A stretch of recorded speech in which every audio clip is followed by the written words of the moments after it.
శ్రీమాత్రే నమ. జయ గురు దత్తాత్రేయ నమ. ఈ వీడియోలో మనం 2026వ సంవత్సర మాస ఫలితాలు తెలుసుకునే ప్రయత్నం చేద్దాం. అంటే సాధారణంగా మన ఆంగ్ల సంవత్సరాది ప్రారంభంలో ఆ సంవత్సరం అంతా ఏ విధంగా ఉంటుంది అని ఒక విధంగా సాధారణ ప్రేక్షకులు ముందుగా వారి జీవితాన్ని ప్లాన్ చేసుకోవడానికి ఒక సూచనగా మనం ఈ సంవత్సర ఫలితాలు 2026వ సంవత్సరం తెలుసుకోవడం జరుగుతుంది. ప్రధాన గ్రహాలైనటువంటి రాహు, కేతువు, శని, గురువు సంచారం ప్రధానంగా తీసుకొని మనం ఏ రాశి వారికి ఏ విధంగా ఉంటుంది అని తెలుసుకునే ప్రయత్నంలో మరి ముందుగా మేషరాశి వారికి, మేషరాశి వారికి యాజిటీజ్గా ఈ సంవత్సరం అంతా కూడా 12వ స్థానం అందు ఉన్నటువంటి శని భగవానుడు ఏలినాటి శని ప్రభావం వీళ్ళ మీద ఉంటుంది. అంటే మేషరాశి వారికి ఇది ఫస్ట్ స్టేజ్ కాబట్టి ఎక్కువగా పెట్టుబడులు పెట్టడానికి ఇది అవకాశం ఉంటుంది. అంటే ఏదన్నా వడ్డీ వ్యాపారాలు అలాగే వేరే స్పెక్యులేషన్ లాంటివి కాకుండా లాంగ్ టర్మ్లో లాభం వచ్చేవి ఏదైనా గృహ నిర్మాణం చేసుకోవడం కానీ, ఇల్లు కొనుక్కోవడం కానీ, స్థలం కొనుక్కోవడం, పొలం కొనుక్కోవడం అలాంటివి కొనుక్కుంటే దానికి మీరు కొంత అప్పు చేసైనా సరే స్థిరాస్తి కొనుక్కోవడం వల్ల ప్రధానంగా మీకు రాణించే అవకాశం ఉంది. ఈ సంవత్సరంలో మీరు ఆ విధంగా స్థిరాస్తి కొనుక్కునే ప్లానింగ్ కంపల్సరీగా చేసుకోవచ్చు. ఏ విధంగానైనా సరే ఈ సంవత్సరంలో మీరు అప్పు చేయడం అన్నది కంపల్సరీగా జరుగుతుంది. అది స్థిరాస్తి కొనుక్కునే విషయంలో చేసుకుంటే మీకు నెంబర్ 1గా పనిచేస్తుంది. ఇది కంప్లీట్గా మీరు 2026 సంవత్సరంలో ప్లాన్ చేసుకుంటే మంచిది. దాని నెక్స్ట్ ఏంటంటే ఉద్యోగంలో మార్పు. దశమాధిపతి వ్యయ స్థానంలో ఉండడం వల్ల ఎవరైతే ఉద్యోగంలో మార్పు కొరకు ప్రయత్నం చేస్తున్నారో, అలాగే ఉద్యోగరీత్యా దూర ప్రాంతం కానీ విదేశం కానీ వెళ్దాం అనుకుంటున్నారో వాళ్ళు కంపల్సరీగా ఈ సంవత్సరంలో మీరు ప్రధానంగా ప్రయత్నం చేసుకుంటే 100కి 100 ఈ మేషరాశి వారికి స్థానచలనం, విదేశ ప్రయాణం 100%. జూన్ 1వ తారీఖు తర్వాత, జూన్ 1 తర్వాత కంపల్సరీగా ఉండే అవకాశం ఉంది. ఎందుకంటే జూన్ 1వ తారీఖున వ్యయ భాగ్యాధిపతి గురువు చతుర్థ స్థానంలోకి రావడం వల్ల కంప్లీట్గా మీరు విదేశ అవకాశాలు, అటు విద్య కొరకు కానీ, లేదంటే స్థల మార్పు ఉద్యోగం కొరకు కానీ, లేదంటే దూరంగా ఉన్నటువంటి పుణ్యక్షేత్రాలు దర్శించడానికి కానీ అవకాశం ఉంటుంది. లేదా మీరు దూరంగా ఉన్నటువంటి విద్యార్థులు, పెద్దవాళ్ళు, ఉద్యోగస్తులు ఎవరైనా ఉంటే వాళ్ళు సొంత ప్రాంతం వచ్చి తల్లిదండ్రులు కలుసుకోవడానికి కూడా ఇది మీకు స్థానచలనం అది శుభంగానే ఉండే అవకాశం ఉంది. అలాగే వ్యాపారంలో పెట్టుబడి పెట్టడానికి కూడా ఇది అవకాశం ఉంటుంది. అంటే ఏదైనా మీరు ఒక చోట ఏదో వ్యాపారం ఉద్యోగం చేస్తున్నారు, వ్యాపారం అనుకుందాం, అది లాభసాటిగా అయితే లేదు, దాన్ని మళ్ళీ వేరే చోటకి మార్చి అక్కడ మీరు కొత్తగా వ్యాపారాన్ని ఎస్టాబ్లిష్ చేసుకోవడానికి అవకాశం ఉంటుంది. అయితే వ్యాపారం అన్నది ఏంటంటే రిస్క్తో కూడుకున్నది కాకుండా నిజాయితీగా న్యాయసమ్మతంగా ఉన్నది చేసుకోవడం వల్ల కంపల్సరీగా రాణించే అవకాశం ఉంది. ఇవి ప్రధానంగా మీరు శని భగవానుడి యొక్క ప్రభావం వల్ల ఈ సంవత్సరంలో మీరు చేసుకోవాల్సిన కార్యక్రమాలు. దాని తర్వాత రాహు, కేతువు. ఇంచుమించుగా ఈ సంవత్సరం అంతా 2026 సంవత్సరం అంతా కూడా, అంటే 2026 డిసెంబర్ 5 వరకు కూడా రాహు మీకు లాభస్థానం అందు ఉంటాడు.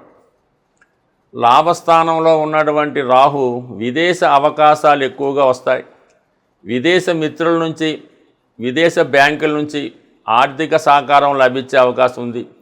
బట్ కానీ ఎంత సులువుగా ధనం వస్తుందో అది తీర్చడానికి మాత్రం చాలా కష్టపడవలసి ఉంటుంది. కాబట్టి మీకు ఏదైనా డబ్బు అవసరం వచ్చినప్పుడు అది లాంగ్ టర్మ్గా ప్లాన్ చేసుకొని వాళ్ళ దగ్గర ఫైనాన్స్ తీసుకోవాలి తప్ప 6 నెలలకో సంవత్సరకో తిరిగి ఇచ్చే విధంగా తీసుకుంటే మాత్రం ఇబ్బంది పడిపోయే అవకాశం ఉంటుంది. కాబట్టి ఈ విషయంలో జాగ్రత్త పడడం మంచిది. ముఖ్యంగా మీరు ఏదైనా ఒక ఫ్యాక్టరీ కానీ, ఒక లైసెన్స్ కోసం ప్రయత్నం చేస్తున్నా, ఆటోమొబైల్ అవ్వచ్చు, సాఫ్ట్వేర్ అవ్వచ్చు, సినిమా అవ్వచ్చు, ఏదైనా మన మేషరాశి వారికి లాభంలో రాహు ఉండడం వల్ల ఏదైనా పెద్ద బడ్జెట్లో ఏదైనా ప్రయత్నం చేస్తే అది సఫలీకృతం అయ్యే అవకాశం ఉంది. అవకాశాలు కూడా బాగా వస్తాయి, డబ్బు కూడా సమయానంగా దొరుకుతుంది. ఏదైనా పెద్ద కంపెనీ పెట్టాలనుకున్నా, పెద్ద సినిమా తీయాలనుకున్నా, లేదు మీరు రాజకీయాల్లో ప్రవేశించి ఒక పార్టీ స్థాపించాలన్నా కూడా ఇది బాగుండదు. అయితే శని భగవానుడు 12లో ఉండడం వల్ల ఖర్చుల విషయంలో జాగ్రత్తగా ఆలోచించవలసి ఉంటుంది.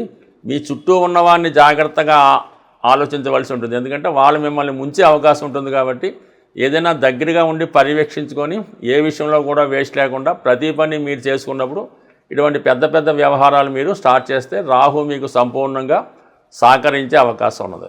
ఇక గురు భగవానుడు ఇంచుమించుగా జూన్ 1వ తారీఖు వరకు తృతీయ స్థాన సంచారం అన్నది వివాహ ప్రయత్నం చేస్తున్న వారికి ఇది చాలా వరకు అవకాశం ఉంది.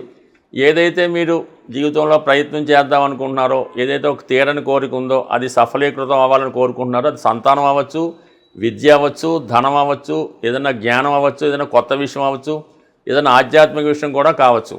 అటువంటి మీరు తెలుసుకునే ప్రయత్నంలో కంప్లీట్గా మీరు జూన్ 1 వరకు 3వ స్థానంలో ఉన్నటువంటి గురువు సహకరించడం జరుగుతుంది. జూన్ 1 తర్వాత గురువు చతుర్థ స్థానంలోకి ఉచ్చ స్థానంలోకి మారడం, అది రుజుమార్గంలో వెళ్ళడం వల్ల చాలా వరకు ఇంచుమించుగా అదే 1 సంవత్సరం పాటు అక్కడే ఉంటాడు. అయితే ఇది మీకు 4వ స్థానంలో గురువు స్థిరాస్తి కొనాలనే ఆలోచన నెరవేరుతుంది. ఏదైనా కొత్త గృహప్రవేశం చేసే అవకాశం ఉంది. దూరంగా ఉన్నటువంటి పుణ్యక్షేత్రాలు దర్శించే అవకాశం ఉంది. లేదంటే తల్లిదండ్రులను కలుసుకొని వారి మంచి చెడ్డలు చూసి వారికి ఏదో స్థిర నివాసం ఏర్పరిచే అవకాశం కూడా ఉన్నది. బట్ ఏదైనా జీవితంలో సుఖపడే టైం మాత్రం ఈ మేషరాశి వారికి జూన్ 1 నుంచి రాబోతుంది. అదే మరి ఈ గురువు మళ్ళా వక్ర గమనంలో 31 అక్టోబర్న సింహరాశిలోకి ప్రవేశిస్తున్నాడు. అది కూడా పంచమ స్థానంలోకి రావడం వల్ల చాలా వరకు పంచమ స్థానంలో ఉన్నటువంటి గురువు మీలో ఉన్నటువంటి మంచి అలవాట్లు బయటకు వస్తాయి. మిమ్మల్ని మీరు సంస్కరించుకుంటారు.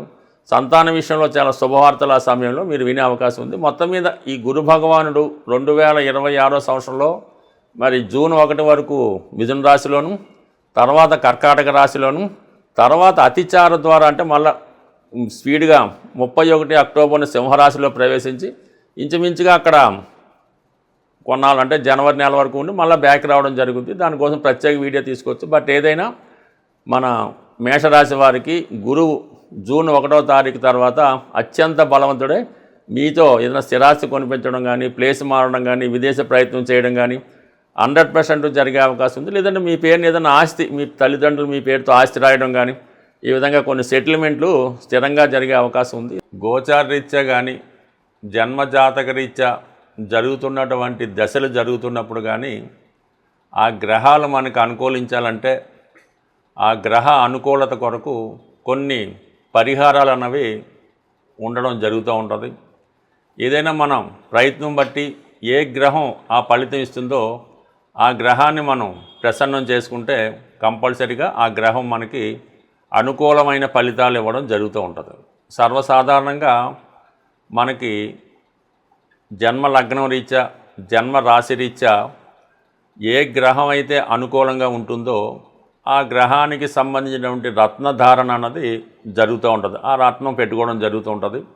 ఏ గ్రహం అయితే ప్రతికూల ఫలితం ఇస్తుందో పాపగ్రహం అంటారో ఆ గ్రహానికి జపం చేయించడం, దానాలు ఇప్పించడం లాంటిది సర్వసాధారణంగా జరుగుతూ ఉంటుంది. అయితే ప్రస్తుత గోచార రీత్యా మనకి ఈ 4 గ్రహాల కోసమే తెలుసుకున్నాం ఈ వీడియోలో. రాహు, కేతువు, గురువు, శని. అయితే ఈ 4 గ్రహాల్లో ఒక్కొక్క గ్రహం ఒక్కొక్క భావానికి లేదంటే ఒక్కొక్క కారకత్వానికి కారణం అవుతూ ఉంటాయి. వాటి ప్రసన్నం చేసుకొని మనం ఎదుర్కొన్నటువంటి ఇబ్బందుల ప్రకారం ఆ గ్రహానికి పరిహారం చేసుకుంటే కంపల్సరిగా గ్రహం అనుకూలత ఇవ్వడం జరుగుతూ ఉంటుంది. దానికి మనం ఫిజికల్గాను తోడ్పడాలి, అలాగే మనకి దైవత్వ పరంగా కూడా చేసుకోవడం జరుగుతూ ఉండాలి.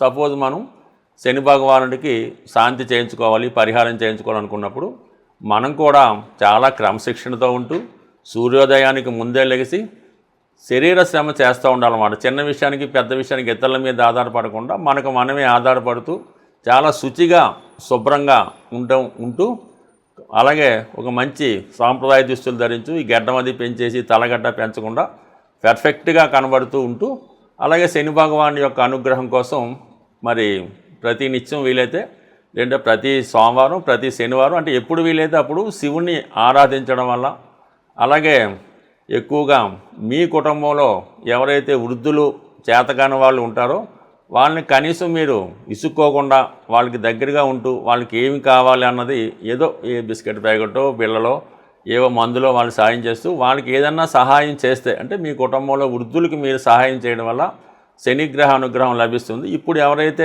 శని వల్ల ఉద్యోగపరమైన ఇబ్బందులు ఎదుర్కొంటున్నారో, వ్యసనాల బారిలో ఉన్నారో, అప్పుల్లో ఉన్నారో వాళ్ళు ఈ విధంగా నేను చెప్పిన రెమెడీ చేసుకుంటే ఇమీడియట్గా దాని నుంచి బయటపడడం జరుగుతూ ఉంటుంది. ఇంకా బెటర్ ఫలితాల కోసం ఈ చలికాలంలో ఉన్నప్పుడు బాగా వృద్ధులకి రోగిష్ట వారికి ఏదైనా దుప్పట్లు సాల్వాలు పంచిపెట్టడం, చెప్పులు గొడుగు ఇవ్వడం జరుగుతుంటుంది. ఎప్పుడు కూడా దానం ఎవరైతే బాగా కొనుక్కోలేని స్థితిలో ఉంటారో వాళ్ళకి, పేదవాళ్ళకి, రోగంతో ఉన్నవారికి, వృద్ధులకే ఇవ్వాలి తప్ప బాగా డబ్బులున్న పండితుడిగో ఇంకోటిగో మనం ఎంత దానం చేసినా ఎన్ని వేలు ఇచ్చినా రూపాయి ఉపయోగం అయితే ఉండదు. కాబట్టి మీరు ఈ విధంగా ఎవరైతే బలహీనులుగా ఉంటారో వాళ్ళకి కనీసం భోజనం పెట్టినా శనిగ్రహ అనుగ్రహం లభిస్తూ ఉంటుంది. అలాగే రాహు ఎప్పుడు మనల్ని వ్యసనాలను బాడి తీసుకెళ్తూ ఉంటాడు. అక్రమంగా ధనం సంపాదించాలనుకుంటాడు. అనేక అక్రమ సంబంధాలు, వ్యసనాల మీద ఆసక్తి చూపుతుంటాడు. అటువంటి విషయాల్లో బాధపడుతున్న వారు రాహుగ్రహ అనుగ్రహం కోసం కంప్లీట్గా మీరు అమ్మవారి అనుగ్రహం పొందవలసిందే. దుర్గాదేవి ఆరాధన ప్రతి శనివారం, ప్రతి శుక్రవారం అమ్మవారిని ఆరాధించడం, దుర్గా అష్టోత్తరం, లలితా సహస్రనామం పారాయణ చేయడం. అలాగే స్త్రీల వంక, అంటే మీరు ఎంత చిన్న వయసు అయినా పెద్ద వయసు అయినా ఎవరైనా స్త్రీలను దీన్ని పాపదృష్టిలో చూడకుండా వాళ్ళని గౌరవప్రదంగా చూడటం వల్ల రాహు అనుకూలిస్తాడు. మరీ ఇబ్బందుల్లో ఉన్నప్పుడు మినప గారెలు, అంటే మినుములతో వడలు, గారెలు కొన్ని ప్రాంతాల్లో అంటారు, మినప గారెలు లాంటివి తయారు చేసి ఎవరైతే దీర్ఘకాలిక రోగంతో క్యాన్సర్ కానీ, అంటే గతంలో లెపర్స్ అని, ఎయిడ్స్ అని ఉండేవి, అటువంటి వారికి ఈ మినప గారెలు పంచిపెట్టడం వల్ల రాహుగ్రహం పరిహారం లభిస్తూ ఉంటుంది.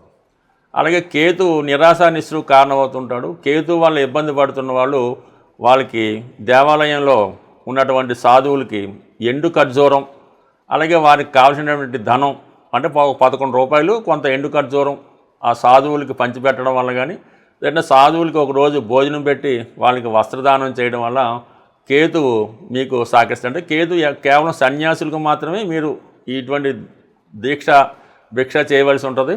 అలాగే పెళ్లి చేసుకొని సంసారం చేస్తున్న వైభోగులు అనిపిస్తున్న వాళ్ళకి మాత్రం చేస్తే ఉపయోగం అయితే ఉండదు. ఈ విధంగా కొంతమంది నిర్భాగ్యులుగా, పిచ్చివాళ్ళగా తిరుగుతూ ఉంటారు. ఏమీ లేకుండా, దేశాన్ని ఏమీ పట్టించుకోకుండా, కనీసం ఒంటి మీద బట్ట లేకుండా ఉంటారు. అటువంటి వారిని ఒక నారాయణ సేవ అది చేసి వాళ్ళకి మంచి బట్టలు ఇచ్చి అనుగ్రహిస్తే మాత్రం కేతు మీకు కంపల్సరిగా, కేతు ఇచ్చాడంటే మాత్రం అది చాలా శాశ్వతమైన కీర్తి ఇవ్వడం జరుగుతూ ఉంటుంది. ఇక గురువు అన్నది ఏంటంటే మీ యొక్క గురువుని ఆశ్రయించడం వల్ల కానీ, మీకు ఎవరైతే విద్య నేర్పారో మీ తండ్రి గారు, మీ తల్లి గారు, వారిని సేవించడం వల్ల, లేదంటే బాబా గారు, సత్యసాయి బాబా, రాఘవేంద్ర స్వామి, మీ ఇష్ట దైవం ఎవరైనా ఉంటే వారిని గురు రూపంలో కోల్చుకోవడం వల్ల బాగుంటుంది. మళ్ళీ గోవుకి సేవ చేయడం వల్ల కూడా గురువు అనుగ్రహిస్తూ ఉంటాడు. ఈ కారణాల వల్ల ఏంటంటే చిన్న చిన్న రెమెడీలతో మనకు మనం చేసుకునే రెమెడీలే పనిచేస్తాయి తప్ప ఏదో గుళ్ళో డబ్బులు కట్టేసామండి, లేదంటే ఇంకోటికి ఏదో చేసామని అలా కాకుండా ఫిజికల్గా దగ్గరుండి సంతృప్తికరంగా మీరు పరిహారం చేసుకుంటే అది మీకు 100కి 100 పాళ్ళు సహకరించే అవకాశం ఉంది. స్వస్తి.